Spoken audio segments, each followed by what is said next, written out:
The poem of the man God. The second year of the public life. Chapter 270. Departure in the direction of Tarichea. 5th of September, 1945. Jesus goes back to the house at dead of night. He enters the kitchen garden silently. He looks for a moment into the dark kitchen. He looks into the 2 rooms where are the mats and beds. They are empty also. Only the changed clothes, piled on the floor, tell that the apostles have come back. The house is so silent that it seems uninhabited. Jesus, making less noise than a shadow, goes up the little steps, immaculate white in the whiteness of the full moon, and arrives on the terrace. He walks along it. He seems a ghost moving about silently, a bright ghost. In the white incandescence of the moon, he looks thinner and taller. He lifts with one hand the curtain at the door of the upper room. It had been left down since John's disciples had entered with Jesus. Inside, there are the apostles, sitting here and there, in groups or alone, with John's disciples in Manaen. There is also Marcian, sleeping with his head on Peter's knees. The moon illuminates the room, entering with its phosphorescent rays through the wide open windows. No one is speaking, and no one is sleeping, with the exception of the boy who is sitting on a mat on the floor. Jesus enters quietly, and Thomas is the first to see him. "Oh, Master!" he exclaims, starting. All the others rouse themselves. Peter, in his excitement, is on the point of jumping to his feet, but he remembers the child and he stands up gently, laying Marcian's dark-haired head on his seat, and thus is the last to arrive at Jesus, while the Master, with the tired voice of one who has suffered very much, is replying to John, James, and Andrew, who are expressing their sorrow to him. "I understand, but only he who does not believe can feel desolate because of death. Not we who know and believe. John is no longer separated from us. He was before. Nay, he separated us, either with me or with him. No longer so. Where he is, I am. He is near me." Peter pushes his grey-haired head among the younger ones, and Jesus sees him. "You have been weeping too, Simon of Jonah?" And Peter, with a voice hoarser than usual, "Yes, Lord, because I was a disciple of John as well. And then, last Sabbath Eve, I was complaining that the presence of Pharisees was going to embitter our Sabbath. This is really a bitter Sabbath. I brought the boy to have a more enjoyable Sabbath. Instead..." "Do not lose heart, Simon of Jonah. John is not lost. I am repeating that to you, too. And in exchange, we have 3 perfected disciples. Where is the boy?" "Over there, Master. He's sleeping." "Let him sleep," says Jesus, stopping over the dark little head which is sleeping peacefully. And he asks again, "Have you had your supper?" "No, Master. We were waiting for you and we were worried because of your delay, as we did not know where to look for you, and we seem to have lost you as well." "We have still plenty time to be together." "Well, prepare for the supper, because afterwards we shall go to another place. I need to be alone among friends, and if we are here tomorrow, we shall always be surrounded by people." "And I swear to you that I would not put up with them, particularly with those snakes of Pharisaic souls. And it would be most unfortunate if a smile escaped them concerning us in the synagogue. Be good, Simon.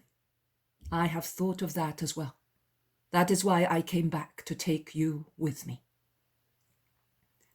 The excitement on their faces can be better seen in the light of the little lamps that have been lit at the two ends of the table. Only Jesus is majestically solemn, and Marcian smiles in his sleep.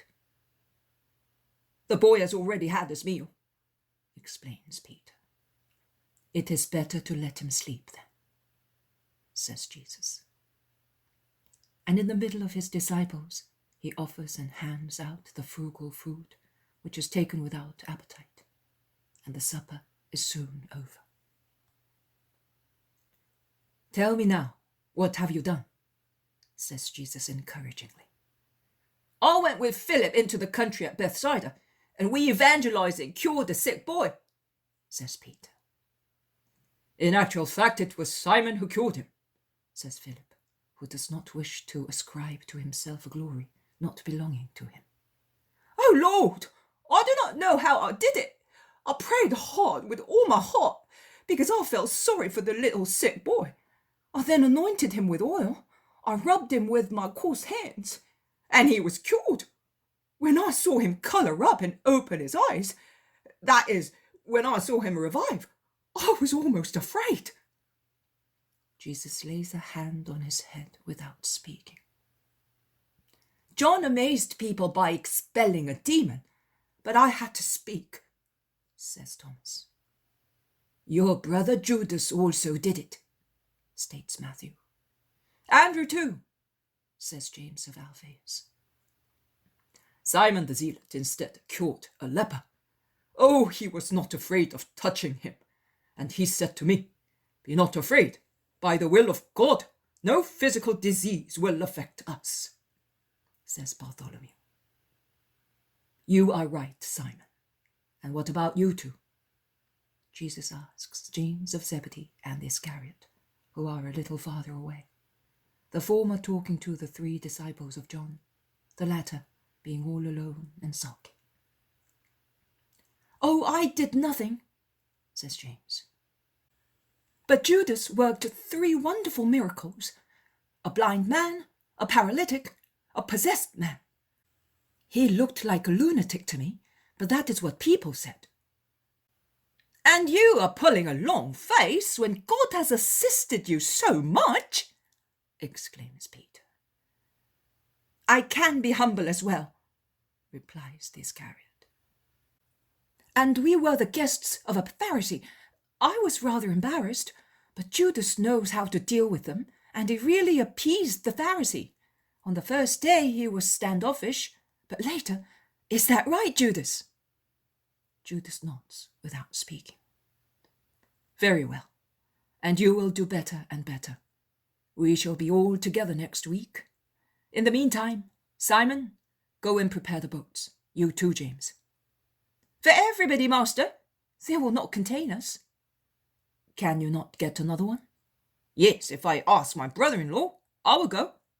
Go, and come back as soon as you are ready, and do not tell them too much. The 4 fishermen leave. The others go downstairs to get their sacks and mantles. Manaen stays with Jesus. The boy continues to sleep. Master, are you going far? I do not know yet. They are tired and depressed. I am too. I am thinking of going to Tarichea, into the country, to be alone in peace. I have my horse, master, but if you will allow me, I will come following the lake. Will you be there for long? Perhaps the whole week, but not longer. In that case, I will come. Master, bless me in this first departure, and relieve my heart of a burden. Which Manaen? I feel remorse for leaving John. Perhaps if I had been there.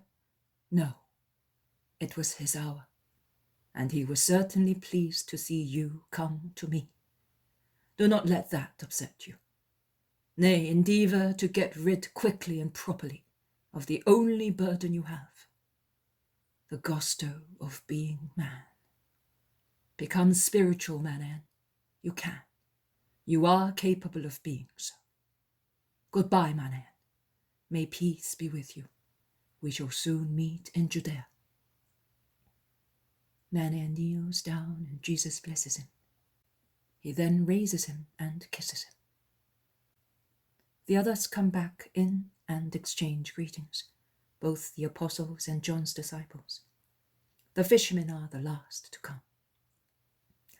We're ready, master. We can go. Good. Say goodbye to Manan, who is staying here until tomorrow evening. Assemble the foodstuffs, take some water and let us go. Make as little noise as possible. Peter stoops to wake Marcian. No, leave him.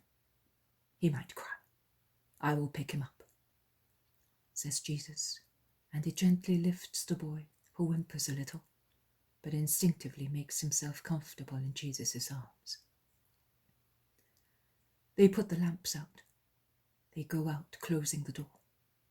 They go downstairs, and on the threshold, they say goodbye once again to Manan, and then, in a single file, along the moonlit street, they go to the lake.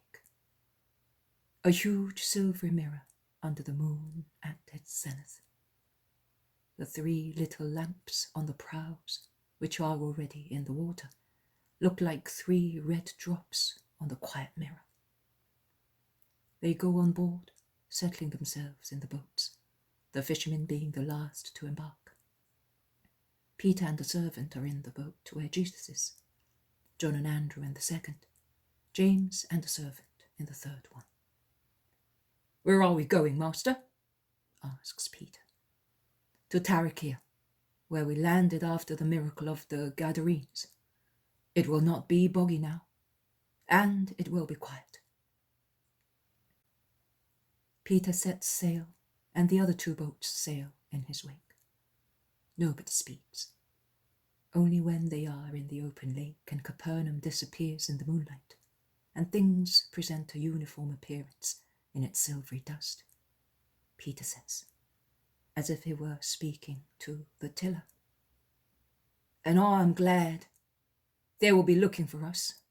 My dear, and thanks to you, they will not find us. To whom are you speaking, Simon?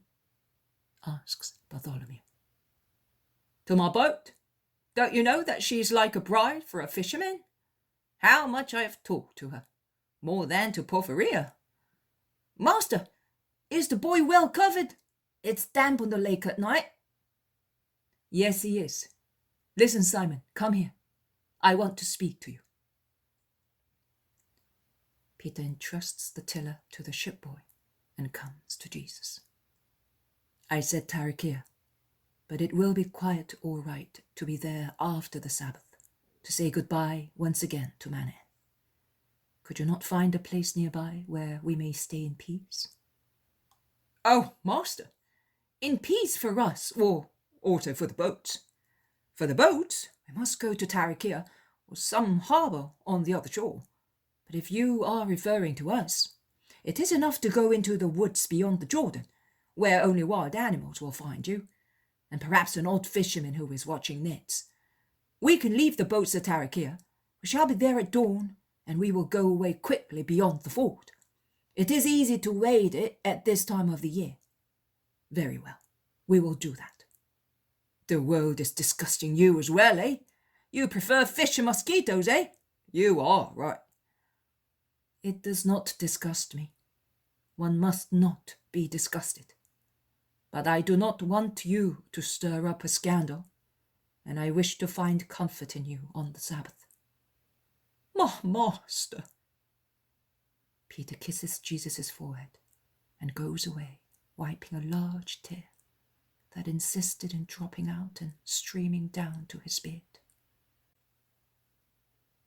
He goes back to his rudder, heading south resolutely, while the moonlight fades as the planet sets behind the hill, concealing its huge face from the sight of men, but still making the sky white with its light, and the lake silvery on the eastern coast. The rest is dark indigo, hardly distinguishable in the light of the prowland.